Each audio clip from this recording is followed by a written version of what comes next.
എല്ലാവർക്കും ഹാപ്പി വിഷു. ഇപ്രാവശ്യത്തെ എൻ്റെ വിഷു ഇവിടെയാണ്. അമ്മയുടെയും അച്ഛൻ്റെയും കൂടെ അല്ലേ ഇപ്രാവശ്യത്തെ വിഷു. പിന്നെ ഞാൻ എൻ്റെ വിഷുവിനെ പറ്റി പറഞ്ഞപ്പം ഇവിടെ ഉള്ളവർക്ക് അത് ഒരുങ്ങണമെന്നൊരാഗ്രഹം.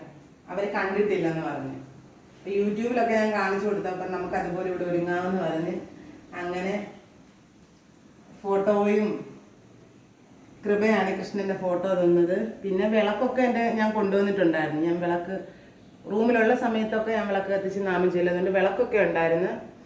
പിന്നെ അവരുടെ ആഗ്രഹപ്രകാരം പിന്നെ ഞാൻ നല്ല നൈറ്റ് കഴിഞ്ഞ് വന്നപ്പം ഫ്രൂട്ട്സ് എല്ലാം മേടിച്ചുകൊണ്ട് വന്ന് എല്ലാം ഒരുക്കി പായസവും വെച്ച് എല്ലാം ഒരുക്കി വെച്ച് എനിക്കറിയാവുന്ന രീതിയിലെല്ലാം ഒരുക്കി. വീട്ടിലാകുമ്പോൾ അമ്മയായിരുന്നു ഒരുക്കുന്നത്. അമ്മയും ചേച്ചി അച്ഛനും അഭിഷേകം ഒന്നും ഇല്ലാത്ത വിഷുവാണ് ഇപ്രാവശ്യം.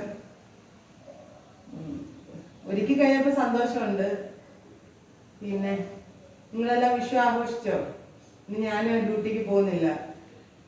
കുറച്ച് പേരൊക്കെ പോയി, കുറച്ച് പേരൊക്കെ ഉണ്ട്. ഇവരെയൊക്കെ സഹായിച്ചത് കൊണ്ടാണ് എനിക്കിത് ഒരുങ്ങാൻ പറ്റിയത്.